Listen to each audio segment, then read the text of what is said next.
Halo Semeton, apa kabar? Semoga semua baik-baik saja ya. Jadi saya ingin eh, menampilkan beberapa video nanti terkait kasus Eki dan Vina. Ya, ini masih viral soalnya. Jadi kemarin itu ada orang bernama Nasruddin mendatangi rumah Kang Deddy. Jadi dia itu punya bukti penting ya, sebuah foto kejadian kecelakaan Vina 8 tahun yang lalu. Wow, seperti kayak kok baru bermunculan ya. Kalau ini benar, terus ditambah lagi kesaksian-kesaksian kemarin dalam video saya kemarin kan udah jelas lah ke arahnya kemana. Berarti ini ya tambah game over. Kemarin saya bilang game over, ini tambah game over. Oke, kita langsung aja simak videonya.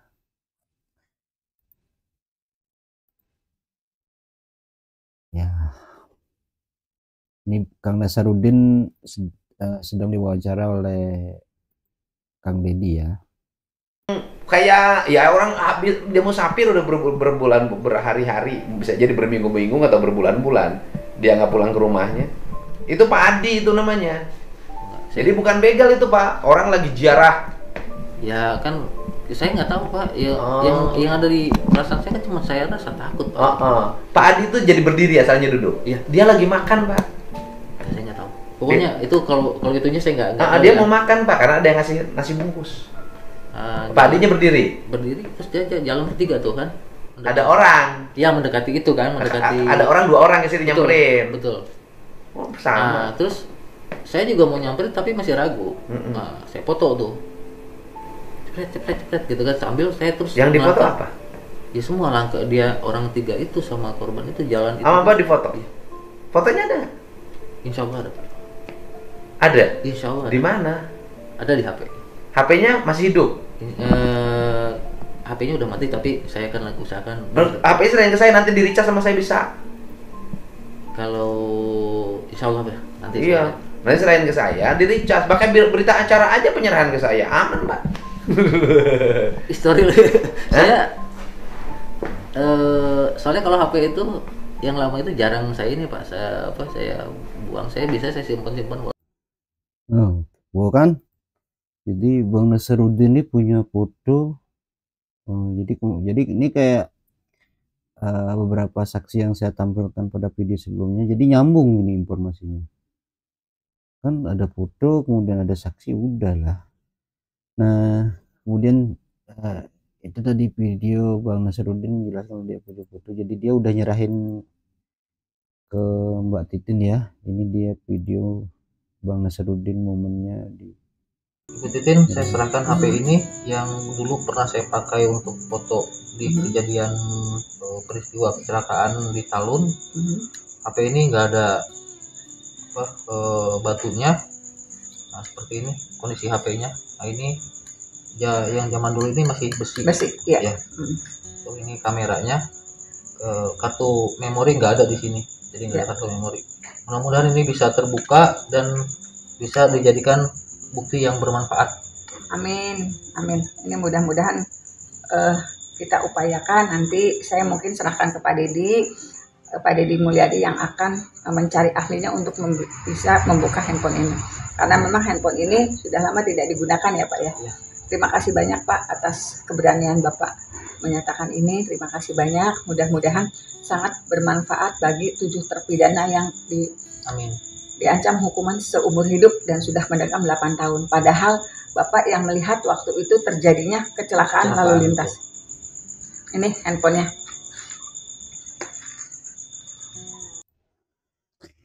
Oke, jadi Bang Nasaruddin udah nyerahin handphonenya ke Bu Titin. Jadi ini nanti diserahkan kepada tim yang ahli untuk dibuka fotonya. Dan info terakhir kalau HP-nya ini katanya udah dibuka dan isinya udah lihat. Oke, ini videonya dari channelnya Bu Titin langsung. Jadi dia menerangkan tentang HP-nya yang sudah dibuka. Kita dengarkan bersama-sama ya. Ya, sebetulnya handphone itu sudah dibuka pada malam harinya. Saya menerima handphone itu dari Pak Nasruddin, kemudian saya berkoordinasi dengan Pak Dedi Mulyadi dan Pak Jutek Bongso. Kemudian tim Pradi menugaskan saya untuk membawa handphone itu untuk dibuka ke ahlinya yang ada di Jakarta.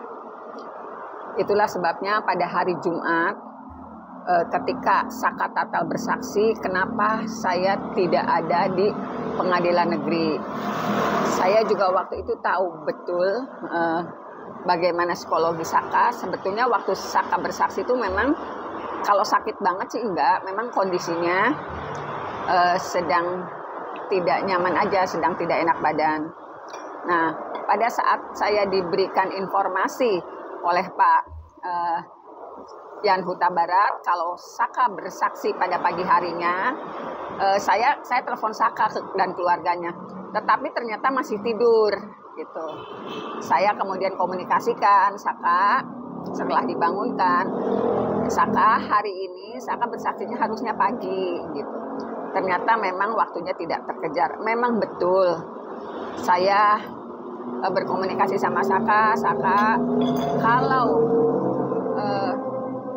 masalah penyiksaan yang kamu terima disangsikan kebenarannya, mereka tidak percaya dengan apa yang terjadi pada saat kamu ditangkap di Polres Cirebon Kota, kemudian mengalami penyiksaan luar biasa. Kamu boleh katakan apa yang kamu ini untuk meluapkan, untuk melapaskan kemarahan kamu, saya bilang gitu. Karena kamu sudah lakukan banyak hal, termasuk kamu melakukan sumpah pocong. Saya juga minta maaf kepada Saka. Saya tidak berada di ruang sidang pada saat Saka memberikan kesaksian, karena saat itu saya sedang mencoba membawa handphone ke Jakarta untuk diekstraksi oleh ahlinya. Saka memahami itu. Makanya ketika Saka bersaksi dan agak marah karena pertanyaan jaksa penuntut umum, banyak yang telepon saya pada sore itu. Kebetulan posisi saya juga masih di Jakarta.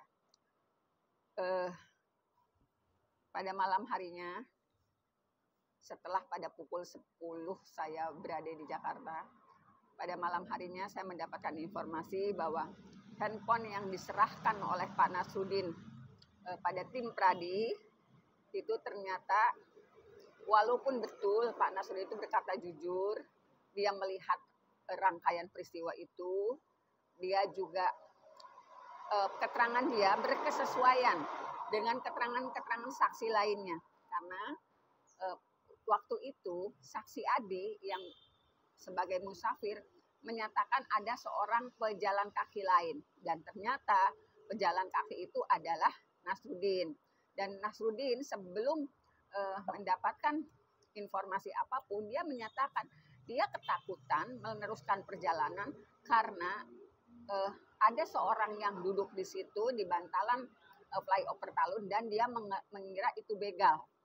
Jadi keterangan Adi yang melihat ada pejalan kaki dan keterangan Nasruddin yang tidak berani melanjutkan perjalanan dan berdiri di situ agak lama karena melihat sosok yang dianggap dia begal itu kan berkesesuaian. Jadi saya yakin, saya pastikan betul bahwa memang Nasruddin berada di tempat itu. Pengakuan Nasruddin yang sempat memoto juga bukan pengakuan bohong, karena memang betul. Buktinya apa? Handphonenya diserahkan kepada kami. Namun pada malam harinya setelah berhasil dibuka, ternyata karena memang kondisinya handphone itu tidak memiliki memory card dan pernah mengalami kerusakan. Jadi foto yang dipotret waktu tanggal 27 Agustus 2016 yang diyakini oleh Nasruddin, dia sempat memoto orang sekelilingnya, termasuk juga memoto Bapak Adi yang waktu itu dikira begal, itu tidak terdapat di dalam kamera itu, tidak terdapat di dalam handphone itu. memang yang hanya tersisa di handphone itu hanya 3 foto, dan itu tahunnya tahun yang termuda. Jadi bukan tahun di 2016. Jadi yang lainnya memang sudah tidak terbaca sama sekali. Kemudian karena berdasarkan hasil foto itu yang tidak terlihat di 2016, Nasruddin juga menyatakan sebetulnya dia sempat memindahkan seluruh foto itu kepada handphone lain yang berada di Cianjur. Jadi itulah sebabnya, karena janjinya pada hari ini, harusnya janjinya sih kemarin, cuman karena ada satu dan lain hal saya tidak bisa berangkat ke Jakarta untuk menjemput Nasruddin, kemudian pergi ke Cianjur. Hari ini saya berada di Jakarta dari kemarin, maksudnya supaya bisa berangkat pagi-pagi setelah saya menjemput Nasruddin, bisa berangkat pagi-pagi ke Cianjur. Tetapi ternyata ketika saya sudah berada di Jakarta, Bapak Nasruddin menyatakan kalau dia sudah berada di Cianjur sejak kemarin, karena ada keperluan yang harus dia selesaikan di Cianjur. Makanya saya berangkat hari ini, setelah sarapan ini langsung ke Cianjur, karena sudah janjian Bapak sebelum saya datang ke Cianjur, tolong Bapak jangan pergi dulu, saya khawatirnya Pak Nasruddin punya kepentingan, kemudian ketika saya sudah sampai di Cianjur, kami tidak sempat mencari handphone itu. Jadi mudah-mudahan ini upaya kami semua untuk bisa menemukan bukti berupa foto yang pernah dipotret oleh Nasruddin, salah satu saksi yang melihat peristiwa di 2016 pada tanggal 27 Agustus. Mudah-mudahan masih ada di handphone yang dia pindahkan foto-fotonya dan sekarang berada di Cianjur. Mohon doanya, saya akan melakukan perjalanan ke Cianjur karena saya juga sekarang sudah posisi di Jakarta. Mohon doanya, mudah-mudahan apa yang kami lakukan bisa memberikan gambaran yang jelas. Sebetulnya kalau kesaksian kemarin di persidangan PK juga sudah sangat ini ya. Oke, itu dari Bu Titin. Jadi sayang ya fotonya jadi nggak ketemu ya.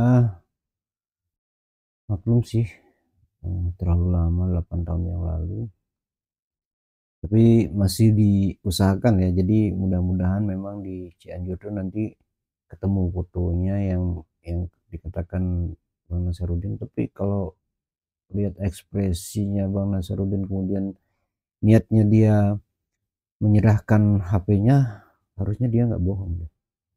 Harusnya ini foto memang ada. Oke, jadi kita tunggu kabar selanjutnya. Mudah-mudahan ini akan memberi titik terang. Kalau lihat dari kesaksian sih sebenarnya, kalau memang hakimnya ini ya maaf ya, bukan menyaksikan hakim, jadi mungkin ada pertimbangan khusus hakim. Kalau saya sebagai orang awam ya, saya rasa sih kasus ini udah terang gitu ya, kemana arahnya, apa yang terjadi 8 tahun yang lalu udah terang seharusnya dengan saksi-saksi itu. Kemudian kalau ditambah dengan alat bukti berupa foto yang sekarang ini ada, ya tambah terang, seterang jidatku gitu kira-kira. Oke, sorry saya tambahin joke dikit-dikit ya biar gak terlalu tegang gitu. Jadi itu apa namanya, video saya kali ini ya, kita doakan bersama-sama semoga Bu Titin bersama tim bisa menemukan foto yang ada di HP-nya Bang Nasruddin. Oke, terima kasih sudah menonton video ini sampai selesai. Jadi terus dukung channel ini dengan klik ke subscribe bagi kalian yang belum subscribe. Jika kalian suka dengan video saya, klik like atau share kepada teman-teman kalian. Sampai jumpa pada video selanjutnya. Jadi